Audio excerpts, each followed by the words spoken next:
Hi everyone, I'm Amira Dawood, psychologist and PEAT and aspect trainer. I am pleased to welcome my very special guest, Mr. Vladimir Stojkovic. I had the pleasure to be trained by him as he is PEAT and aspect trainer of trainers and a processor. Before starting, I'd like to start with a small introduction about my guest. Vladimir have been practicing spiritual technology for more than 20 years. He was the right hand of Zephyrad Slavinsky, the founder of these methods. Vladimir is the author of 3 books, Spiritual Technology, A Journey into Oneself, Integral Protocol, How to Integrate Internal Conflicts, and Satori Protocol, How to Resolve Emotional Problems and Achieve Spiritual Alignment. He developed 2 methods, Integral Protocol System and Satori Protocol System, and trained individuals and non-professional and professional background like life coach, psychologists, psychotherapists, counselors, NLP practitioners, so on, to use this method effectively with their clients. Vladimir, I am delighted that you accepted my invitation. Thank you, Amira, for inviting me. Thank you. In this interview, Vladimir will share with us his expert opinion on the powerful spiritual technology techniques, especially PEAT and aspect processor methods. We will talk with Vladimir about his learning journey and his experience with PEAT techniques.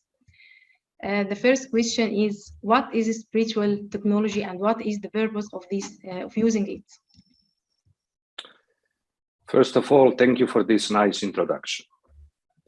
You are welcome. To answer your question,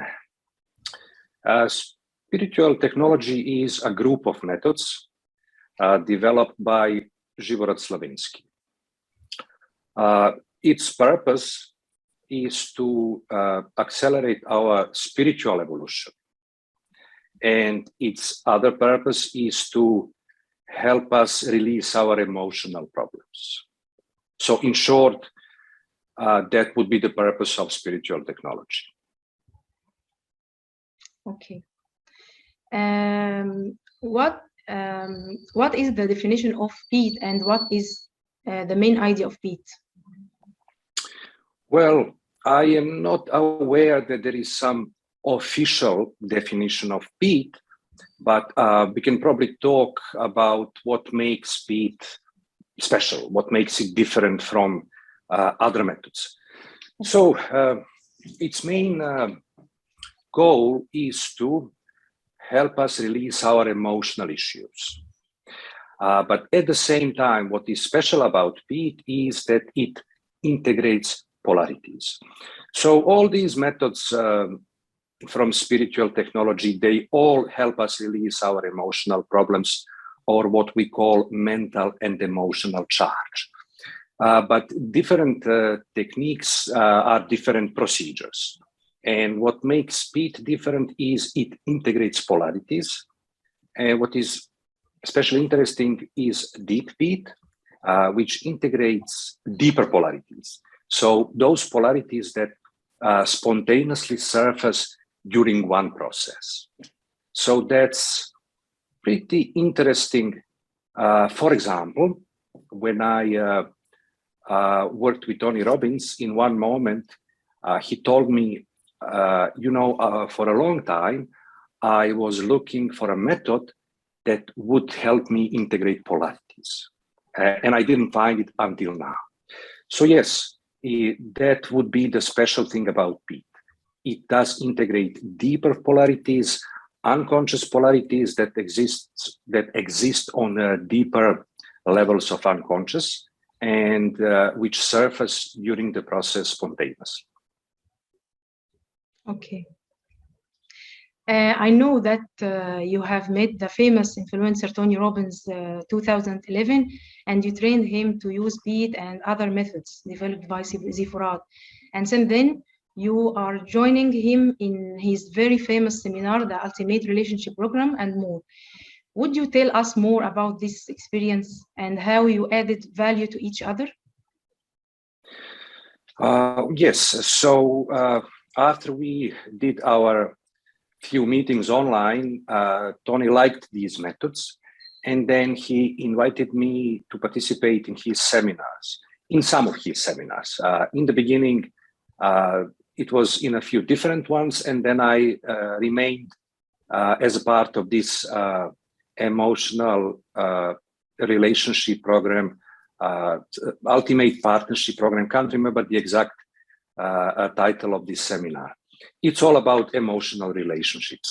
In my role in that seminar is to lead individual processes with participants. So since the topic of the seminar is emotional relationship, we can expect that lots of emotions surface. And during the seminar, many people have these emotional issues come up. And then my role would be to individually work with them, to guide them through these methods and to help them release these problems. So yes, that's what I do in this seminar. And I think it does contribute to the program. I think you enjoy that. Yes. Yes. Thank you. Vladimir, in your book, Spiritual Technology Journey into Oneself, you mentioned that the ego is the container of all the emotional and mental change that we have accumulated over the years. Can you explain this for us? Well, I don't think I can completely explain it because it remains a mystery, or at least partially it remains a mystery for me to this day. But what I can tell you is that during our development, we suppress many thoughts and emotions. And each thought or emotion that we suppress, it consists of energy. It's suppressed energy. And when we accumulate many of those thoughts and emotions, it all adds up to one entity that we call the ego. And as you do these methods, at one stage of your practice, you actually begin to notice this entity. So this entity is like a structure consisting of many suppressed thoughts and emotions, identities, and so on. And we knew about that. But what was surprising to me is to actually realize that it is almost physical.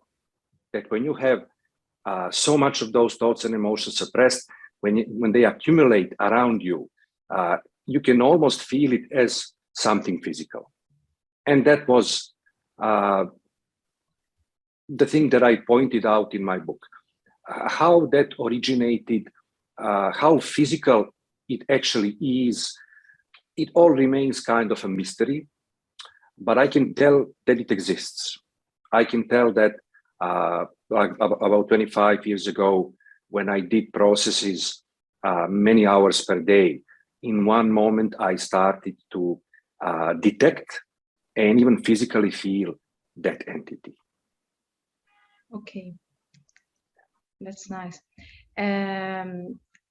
Also, in your book, you mentioned about the ego that you described that when you are newborn, we have this ego, and we have benefit from the ego. There is benefit from this ego. Can you explain this more for us?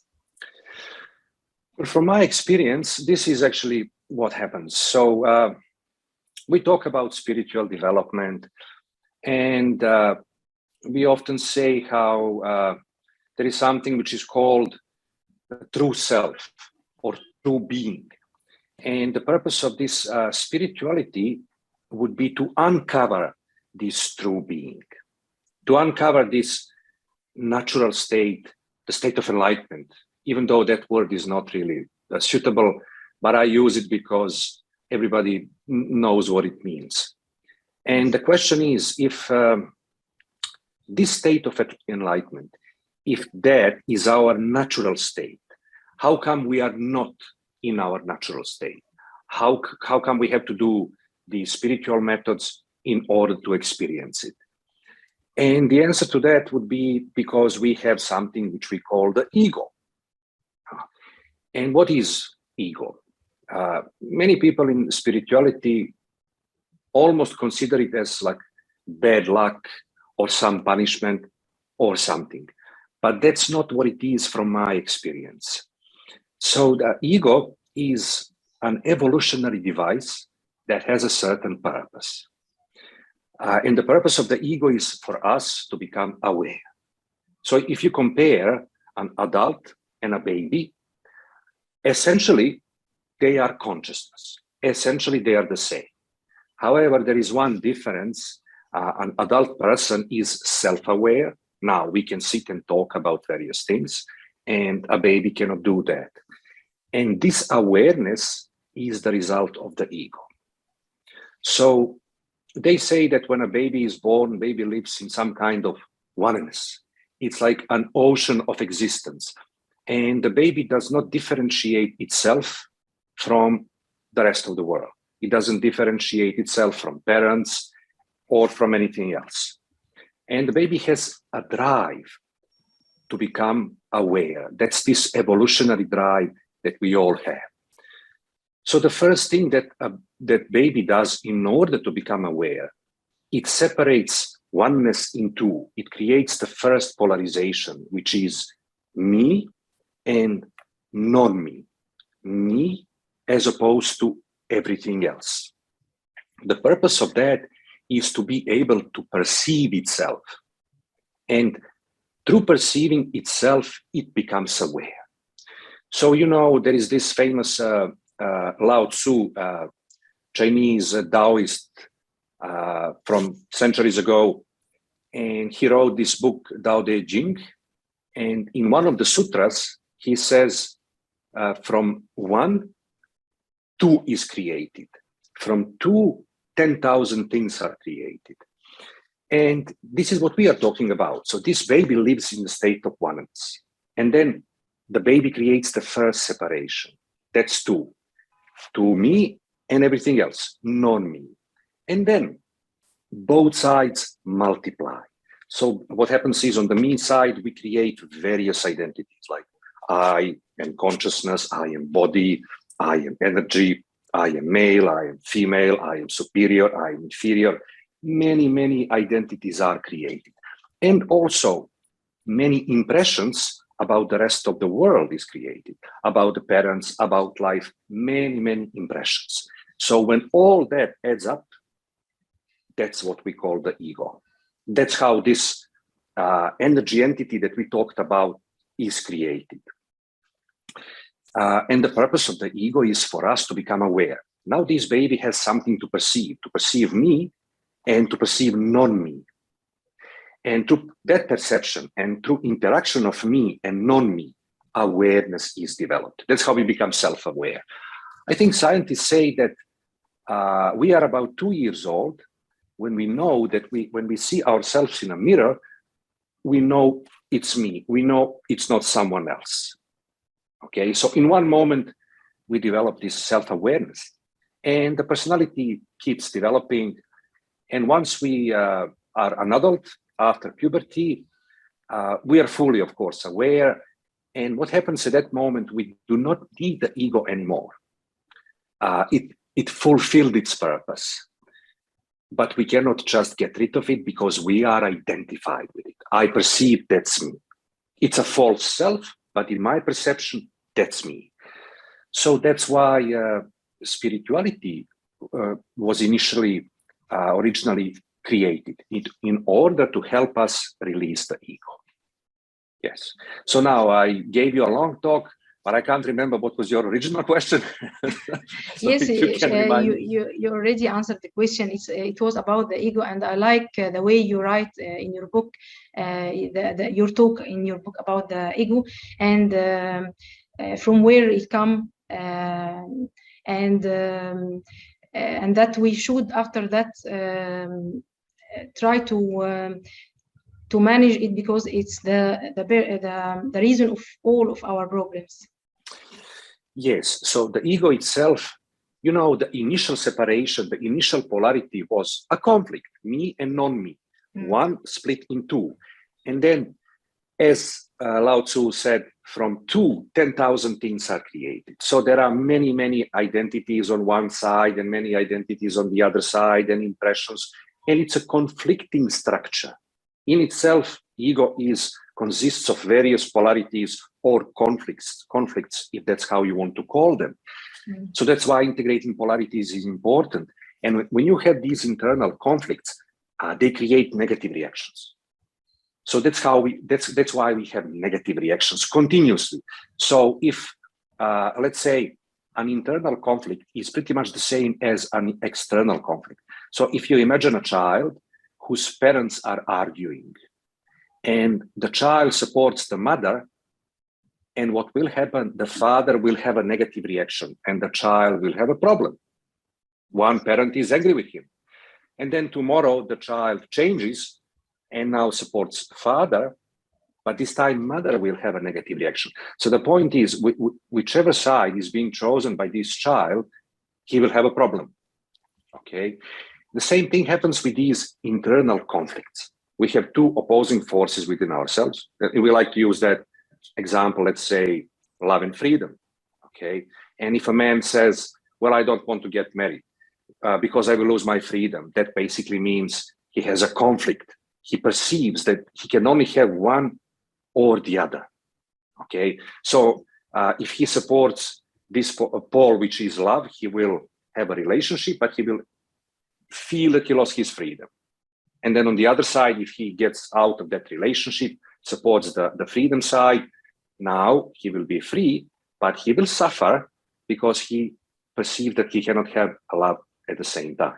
So the ego in itself is consists of many polarities or many conflicts, and it creates negative reactions, negative states and reactions. So that's one problem with the ego. The other problem is it creates existential suffering because we perceive that we are this separate unit, mortal unit, and that creates existential suffering.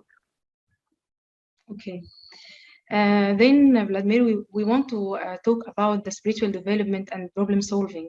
We need to spotlight on it. Yes. So we talked a bit about spiritual development. And the only thing that spiritual development is just the identification, nothing else. So I already mentioned how throughout our lives, we identify with various concepts, thoughts, emotions, and so on. Okay, as I said, I'm body, I'm consciousness, I am energy, I am space, I am male, I am female, I am happy person, unhappy person, I am a child, I'm an adult. So we have many of those, and they are all false selves. Okay, none of them is our true self. So spirituality simply means de-identification. That's it. Within our methods, we do that through making the unconscious conscious, which means closing our eyes, applying our methods, triggering various states and triggering thoughts and emotions and identities, recognizing them, verbalizing them, and releasing them. So making the unconscious conscious, and de-identification is spiritual development. Nothing else. It's not healthy food. It's not astrology. It's not this. It's not that. I don't have anything against those things, but that's not spiritual development. So yes, de-identification. Emotional problems. Well, first of all, what are emotional problems? They are negative states and reactions that are triggered by internal and external events. We can call them triggers, okay? And I classify those triggers in 4 categories, and they are negative experiences, problems, goals, and beliefs. If you think about a negative experience, it doesn't matter whether it happened 3 hours ago or 30 years ago. When I remember it, if I still feel bad, that means it is a trigger. This negative experience activates negative state in me, and that state consists of suppressed thoughts, emotions, identities. So we can use these methods applied on this trigger, or to be more precise, on this reaction caused by this trigger. And we can release it by using the process. And the goal is to release this reaction. So next time, when I think about this negative experience, I don't feel a negative reaction. Okay. Problems are those situations that repeat itself that we know always cause negative reaction. For example, public speaking. So every time when I have to do a presentation at work, I feel stage fright, anxiety, or anger when my boss criticizes me, or I don't know, tension in the presence of unknown people. Okay, so problems are those situations that we know will cause a negative reaction. And the same principle apply. We can use these methods, apply it on this negative reaction caused by this trigger, and release it. And our goal is to not have this negative reaction when this situation happens again. So if my problem is tension in the presence of unknown people, I would like to apply these methods to release this reaction. So next time when I'm in the presence of unknown people, I don't feel it. And then also goals, we have negative reactions to our goals. That's why people talk about willpower for centuries. It's because we all know that we have these negative reactions, these resistances that prevent us from working on our goals. And that's why they talk about willpower. They think that's a solution. Well, it may be a short-term solution, but you don't want to live your life like that, in that kind of continuous tension forever. Or that's why they talk about motivation, okay, because they think that's another solution. With these methods that we do, like PEAT and Aspectics, we have a different approach. We actually target negative reactions. So let's say I want to exercise, but I feel resistance. I can actually target resistance, this negative reaction, and release it. And I can target other negative reactions that I have regarding exercise. So I bring myself into a state which is without a negative reaction to my goal. It's a more optimal state from which I can actually take action. I can exercise without these internal blockages. And then the last trigger of negative reactions would be beliefs. And we all have them, like bad things always happen to me. I am not good enough. Life is suffering, and so on and so on. There are many of those. And yeah, they trigger negative states and reactions. So we can also use these methods to release those negative states and reactions. So these beliefs don't have any effect on us. And maybe one thing to understand about beliefs, in our context, it's not important whether a belief is true or not true. Mm-hmm. It's only important whether it activates a negative reaction or not. Because if it doesn't, then it doesn't bother me, even if it's true. Okay, that's great.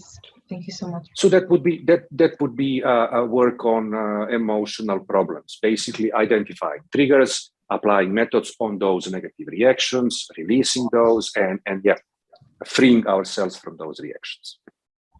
Okay.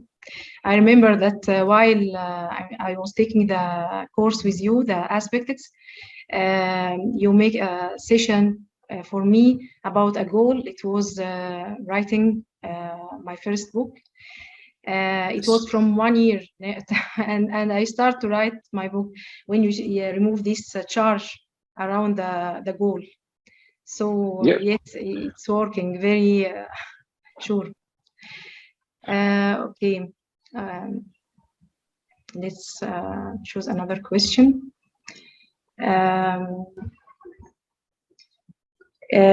Can very high sensitive people go through spiritual techniques to help themselves and to help the others? Now we are talking about if somebody wants to learn to take these courses to help themselves and others.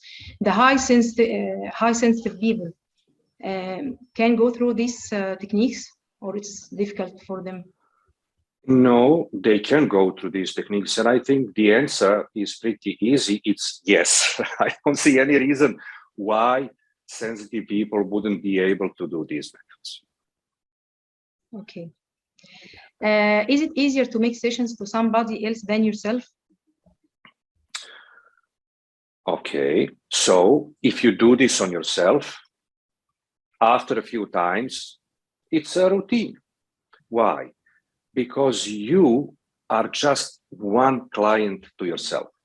What does that mean? Okay, so if you are a professional, you need to know how to respond to different personalities. Okay, but you are just one of those. So basically, it's like everything else. When you do this on yourself, you just see how you respond to these methods, you learn how you respond to these methods, and from that point on, it's routine. So it's easy. I find it easy to do processes on myself. Working on other people, it depends. So once you learn this process, when you work with easy clients and average clients, anybody can do it. It's easy. But what makes a professional, what is the difference between a professional and an average processor is that professionals know how to work with difficult clients, with hard clients. And for that, you need to gain experience. So yes, easy to work on yourself. I don't see any problem with that. For over 90% of people doing these methods on themselves, it's easy. Okay. However, if you want to be a professional, then you will need to gain experience and to learn how to respond to different personalities, and of course, to learn how to work with hard clients. Okay. And I think the duration of the session is different if you are working with an easy client or a difficult one, if the personality is not easy or difficult. Well, yes, of course, everything goes faster with an easy client. Also, it depends how you organize your sessions. Okay, if your session is organized per hour, then your duration is always the same, only you can do more during that hour with an easy client. Yeah, definitely. About the teenager, are these techniques suitable to apply on kids and teenagers? Okay. First of all, I don't work with kids and teenagers, just so you know that. Okay, I only work with adults. These methods are made for a willing participant. So why is this important? It is assumed that if you're my client, you are fully open and fully collaborative, and you are following instructions. Okay, that's the assumption. These methods can be done with teenagers if they are open and if they want to follow instructions. If they don't, of course not. You cannot apply these methods on someone against their will without their full collaboration. And I believe that applies to any method. Okay. So also the same applies to small kids. Plus one more thing, they need to be old enough to be able to follow instructions. All right. So these conditions have to be satisfied. Old enough to follow instructions and to collaborate. And you are a psychologist, you probably know, but one doesn't just do psychotherapy with kids and teenagers. People specialize to be child psychotherapists and to be, I suppose, adolescent, if that's the right word, psychotherapists. Okay. And I trained some people who were specialized. I trained some people to use these methods who were specialized for children. And I trained some people to use these methods who were specialized for teenagers. Okay, so what's the point here? My point here is, there are two things. One thing is learning these methods, and the other thing is learning techniques to approach children and teenagers. So the first thing, I can teach you these methods, but I cannot teach you these other things. Okay. There is a question. One of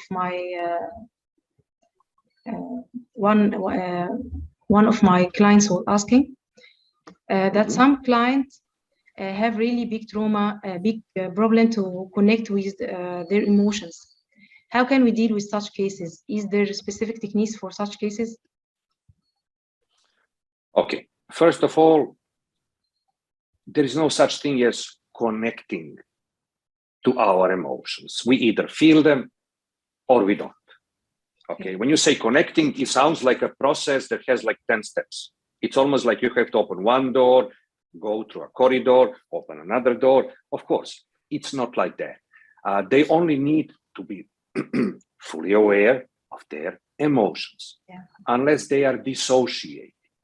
And there is very small amount of people which is dissociated. Okay, those are people who probably went through some traumas in the past or traumatic periods in the past. And in order to survive those periods, they separated, they suppressed, they separated not just from a few emotions, but from the complete emotional apparatus.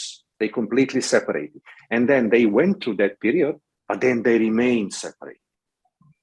Okay, they remain dissociated. With people like that, a method called DP2 is appropriate.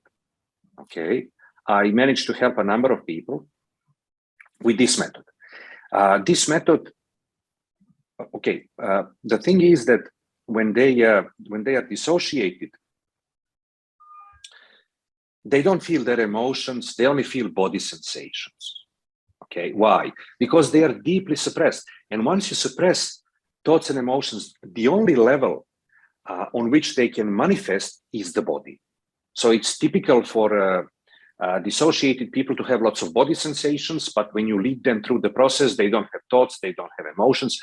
So this is why this method is good, because it asks you separately for thought or image, emotional body sensation, and it guides their attention to these individual elements so they become aware of these elements. So I would use DP2 on dissociated people.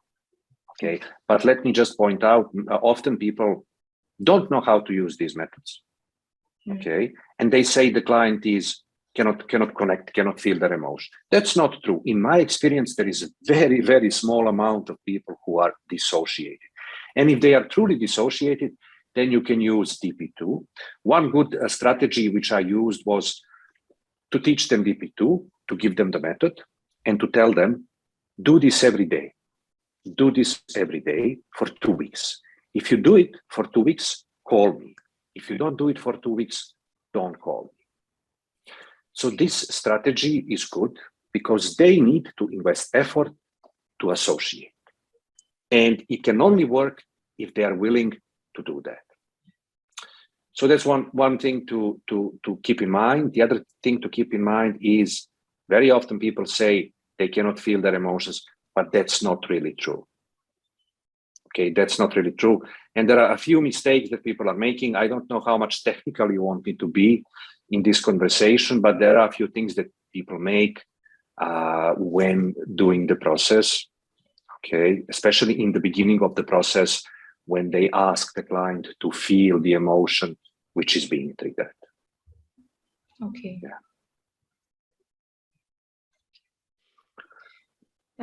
Let's take another question.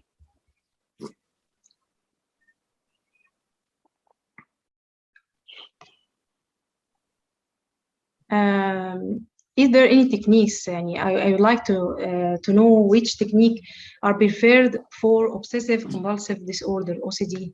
If you have any tips. All right.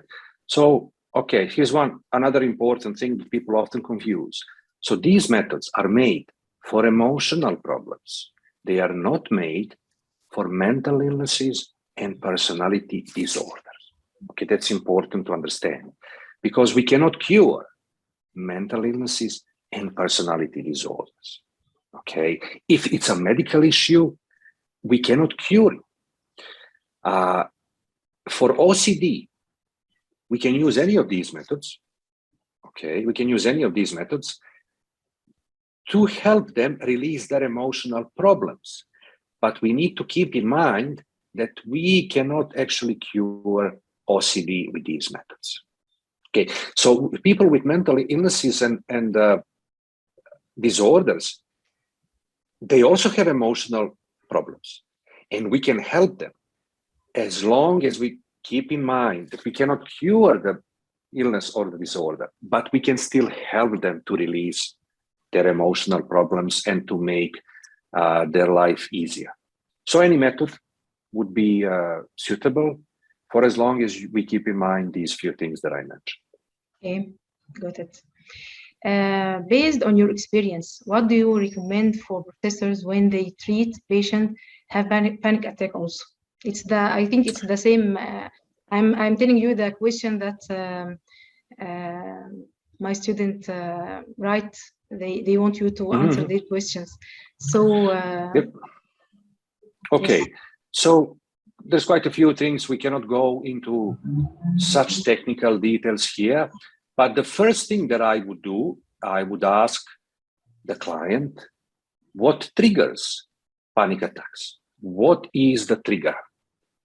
Is it one or is it few? And I would write them all down, and then I would treat trigger per trigger.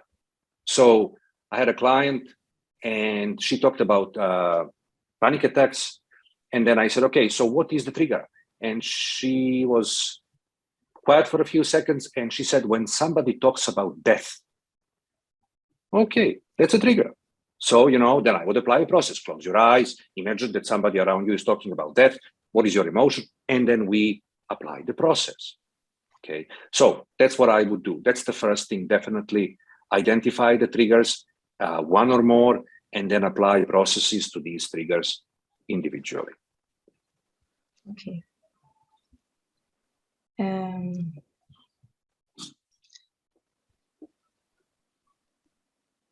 There is a question regarding the children's emotions. Again, children's. Okay. The question is about the continuous feeling of the child being insufficient and lacking in self-confidence in some situations like mom and dad separation, and give more attention to his or her sibling. What's the best way and advice to work with them? Okay, so we do not choose methods in relation to a problem. So it doesn't matter what the problem is. We choose methods in relation to a client. Okay. So in other words, we need to test and see what methods are suitable with that particular client and to use them. So it doesn't matter what the problem is. Okay. If the problem is an emotional issue, it doesn't matter. Okay. But what we need, sometimes with a new client, I can go to 3 or 4 methods until I pick the right one. Right. Okay. So don't choose methods based on a problem. Choose methods based on a client, what they can do, what is the right method for them, what is suitable for them. Okay. Just we want our audience to know that we can use these techniques to treat many kind of problem and beliefs, and we need to give like an examples. Maybe that's the reason I accept to discuss many of my student questions with you, because they insist that even if we told them that it's not about the situation, it's about the personality, but they need your answer also, and we didn't make it live, so they cannot connect with you and ask you this question for themselves. So yeah, okay. That's okay. I just didn't get. Do you have another question for me in relation to this, or are you just commenting? Also, they was asking about the depression. If somebody have a big trauma, like lost the members of his family, wife, son, daughter, yes, and he's suffering. Yes.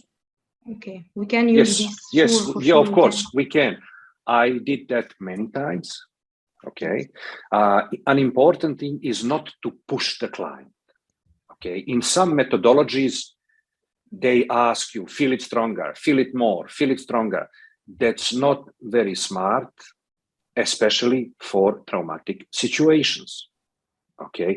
That's why sometimes they say there are abreactions. Okay. Abreactions, like after the session, they have a strong reaction to what happened.